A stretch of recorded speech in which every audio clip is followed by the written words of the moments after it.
रमता राम जपो रे प्राणी, अब तो सुन ले राम कहानी।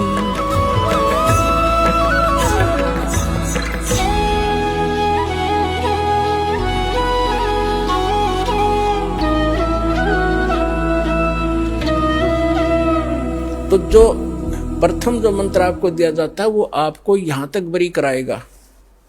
ये हमारे शरीर में जो कमल बने हैं इनमें इन देवताओं का आधिपत्य है।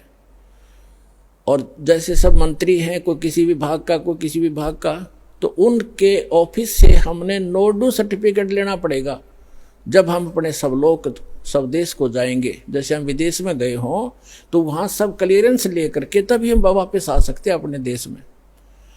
तो इस प्रकार जो आपको प्रथम मंत्र दिया जाता है वो आपको यहाँ तक बरी करेगा। वो इन सभी देवों की साधना है या इनकी पूजा नहीं है।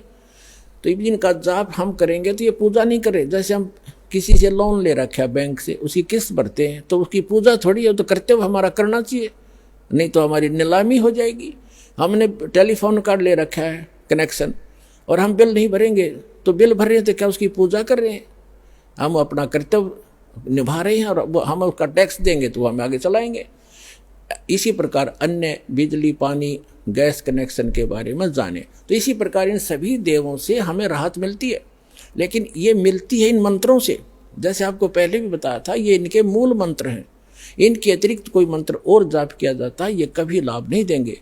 जैसे एक भैंसा होता है या जैसे ये जिसको खागड़ कहते हैं जो, तो उसके उनका एक अलग कोड मंत्र है। जैसे खागड़ को यानी बैल को सांड करें जा वो ना देखे, और उन्हें एक बार कर दे हर वो नू देखेगा, ऐसे देखेगा चकुन्ना हो करके। तो वो जो अलग से जो मंत्र उसका जो कोड वर्ड है वो है उसका असली मंत्र, उससे खिंच जाता, उसके बस की बात नहीं होती। जैसे भैंसे ने अगर हर, और वैसे उसको कहता जाए भैंसा ए भैंसा कति नहीं देखा वो, अरे एक बार ने कह दिया हर नू देखेगा पाछे मुड़ कर। तो ये जो हुर्र है इसका मूल मंत्र है, वो विवश है उसके। तो ये जो मंत्र हैं ये इन भगवानों के मूल मंत्र है, विवश है, इनके बस की बात नहीं। इस मंत्र से इनमें अवश्य गतिविधि होती है और तभी आपको तुरंत लाभ हो जाएगा। तो उसके बाद जैसे गीता अध्याय नंबर 8 के श्लोक नंबर 5 और 7 में गीता ज्ञानदाता कहता है मेरी भक्ति कर। 8वें अध्याय के 13वें श्लोक में गीता में उसने अपना मंत्र बता दिया। तो मेरी भक्ति करेगा तो मुझे ही प्राप्त होगा बस, और ब्रह्मलोक में जाएगा। ब्रह्मलोक में गए हुए प्राणी भी वापस आते। ये कंप्लीट नहीं हुआ, ये मोक्ष पूर्ण मोक्ष नहीं हुआ, क्योंकि गीता अध्याय नंबर 8 के श्लोक नंबर 16 में ये भी स्पष्ट कर दिया है कि ब्रह्मलोक में गए हुए प्राणी भी पुनरावृत्ति के अंदर है, जन्म मृत्यु होती है। 18वें अध्याय के 62वें श्लोक में 15वें अध्याय के 4थे श्लोक में स्पष्ट किया है कि अर्जुन तू सर्वभाव से उस परमेश्वर की शरण में जा, उसकी कृपा से तू परम शांति को और सनातन परम धाम को, शाश्वत स्थान को प्राप्त होगा, जहां जाने के बाद साधक फिर लौटकर कभी संसार में नहीं आते।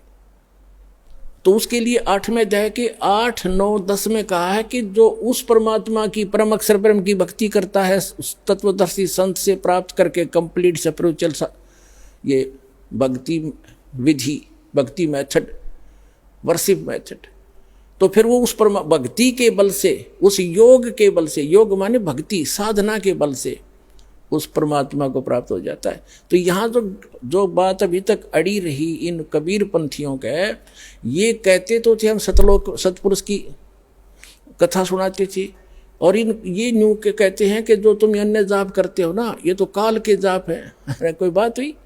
अब जैसे हमने जल निकालना है पृथ्वी से, तो हमारा जल पूज्य है, उसको पाने के लिए जो इंस्ट्रूमेंट, हैंडपंप लगाने के लिए बोकी मारनी है, पाइप लानी है, हैंडपंप लगाना है, तो ये है उसके पाने का एक प्रोसेस है और प्रोसीजर है। ये इंस्ट्रूमेंट है उसको प्राप्त कराने के। ये इनकी पूजा नहीं कर रहे, हम इनको तो प्रयोग कर रहे हैं। तो ये जितने मंत्र हैं ये इन भगवान उस पूज्य वस्तु को पाने के लिए हमारी साधना के शस्त्र हैं। शास्त्र ये शस्त्र हैं, हमारे मंत्र हैं। तो इसमें जैसे हम वो जैसे पाइप लाए, ये तो समझ लो पाइप लाए हैंड पंप लगाने के लिए, ये तो प्रथम मंत्र की कमाई से आपको लाभ हुआ। फिर बोकी, ये है सतनाम। इस बोकी को मारेंगे नीचे से, फिर बाहर मिट्टी निकालेंगे, फिर मारेंगे, फिर निकालेंगे, और पाइप साथ साथ चलेगी। तो जो सतनाम है ये श्वास उश्वास के 2 मंत्र का है। इस 2 मंत्र के जाप का आपने तब तक साधना करनी है जब, जैसे बोकी का काम उस समय तक है जब तक वो पानी जल तक ना पहुंच जाती पाइप। अब पाइप पहुंच गई जल तक नीचे पृथ्वी में, और यदि उसके ऊपर हैंड पंप नहीं लगाया तो अब पाइप भी व्यर्थ है। नीचे लोअर कर दी, वो भी व्यर्थ है। अब उसके ऊपर हैंड पंप लगाया जाएगा, और हैंड पंप की भी पूजा करनी पड़ेगी, सेवा, उसको घुमाना हिलाना पड़ेगा, तब वो पूज्य वस्तु मिलेगी जल। तो ये जो पाइप लाए हम खरीद कर, ये तो प्रथम मंत्र का लाभ समझो। और सतनाम का जो जाप है 2 अक्षर का, ये बोकी समझो। ये इसका काम ये होगा। यदि सारनाम नहीं मिला तो वो बोकी भी, पाइप लोअर की हुई भी व्यर्थ गई। तो कंप्लीट स्पिरिचुअल जो way of worship, method of worship है, वो कंप्लीट हमने प्रयोग करना पड़ेगा, तभी वो वस्तु प्राप्त होगी।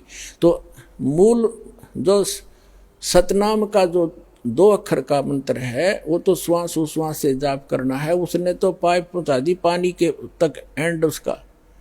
अब सार शब्द जो है, सार नाम आदि नाम, वो हैंड पंप है, ऊपर का मशीन, वो लगाई जाएगी, फिर वो पूज्य वस्तु रोज प्राप्त होगी, कितना निकाल लियो।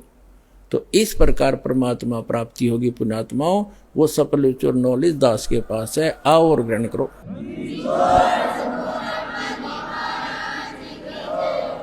और अन्य पुस्तकों में, बाइबल में, जिसके अंदर 3 होली बुक जिल्द हैं, पवित्र तौरात, पवित्र जबूर और पवित्र इंजिल, उसमें और कुरान शरीफ में और पुराणों में, ये कंप्लीट स्पिरिचुअल नॉलेज नहीं है। कंप्लीट स्पिरिचुअल नॉलेज जो सूक्ष्म वेद के अंदर है। जैसे मुसलमान भाई 5 वक्त की नमाज करते हैं, और ईसाई भाई प्रार्थना करते हैं, और हिंदू भाई नित्यनेम करते हैं, एक गीता का अध्याय कर लिया प्रतिदिन, या वेद के 2-4 मंत्र डेली पढ़ लिए, ये तो केवल एक ज्ञान यज्ञ है। 5 यज्ञ होती हैं, एक यज्ञ से भी काम नहीं चलेगा। जैसे मुसलमान भाई क्या करते हैं, एक तो 5 वक्त की नमाज करते हैं या कुरान शरीफ का पाठ करते हैं, ये ज्ञान यज्ञ है। एक वे सजदा करते हैं, ये केवल प्रणाम यज्ञ है। और रोजा करना ये किसी शास्त्र में नहीं है। रोजे करना जो, जैसे गीता अध्याय नंबर 6 के श्लोक नंबर 16 में लिखा है कि अर्जुन, ये योग न तो अधिक खाने वाले का और न बिल्कुल ना खाने वाले, यानी रोजा रखना सुबह से लेकर शाम तक ना खावा, तो उसका ध्यान उस रोटियां पर आकर भगवान बना रहता। हमने खूब करके देख रखा है। इस दास ने 25 वर्ष हनुमान जी के व्रत रखे थे, मंगलवार के, बचपन से लगा था, 10-12 वर्ष का।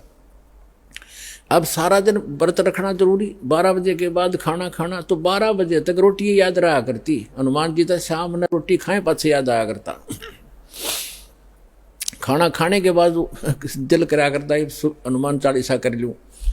तो जिसको कोई अभाव है किसी वस्तु का, वो भक्ति नहीं कर सकता। तो इस प्रकार ये जो व्रत हैं, ये गीता जी में रिजेक्ट किए हैं कि ना तो घना खाने वाले का और ना बिल्कुल ना खाने वाले का, और न ही घना जागने वाले का, लोग दिखा बैठा रहे, और ना ज़्यादा सोने वाले का, ये कभी सफल नहीं होता। इसके लिए क्या बताया है कि प्रथम अंदल संयम राखे, योग युगत सब सतगुरु भाखे। सतगुरु बतावेगा ये सारी योग युक्ति। अंदल संयम करे, खाना खावे अवश्य खावे, इतना भी नहीं खावे दड़ी पक्का खा ले फिर बड़ा टूटे नींद आवे, और इतना भी नहीं खावे कि आँथ मुछीरें कति कंडेम हो जा शरीर। रोटी खाओ अवश्य खाओ, ज़्यादा नहीं खावे, जीने के लिए खावे, खाने के लिए नहीं जीवे, एक नियम है इसका। कहते सतगुरु बताएंगे ये सब योग युक्ति। अब जो प्रसंग चल रहा है कंप्लीट करते हैं इसको 2 मिनट के अंदर। अब तो ना तो पवित्र बाइबल में जो तीनों बुक है उनके अंदर, और ना कुरान शरीफ में ना पुराणों में इस परमात्मा के पाने का कंप्लीट स्पिरिचुअल नॉलेज नहीं है, और ना वेद और गीता में। तो कंप्लीट स्पिरिचुअल नॉलेज है वो सूक्ष्म वेद में है, जिसको जो गॉड गिवन है, जो तत्व ज्ञान है वो दास के पास उपलब्ध है। उसके अंदर कंप्लीट स्पिरिचुअल नॉलेज है। पूरा विश्व आओ अपना कल्याण करवाओ। बोलो सतगुरुदेव की जय।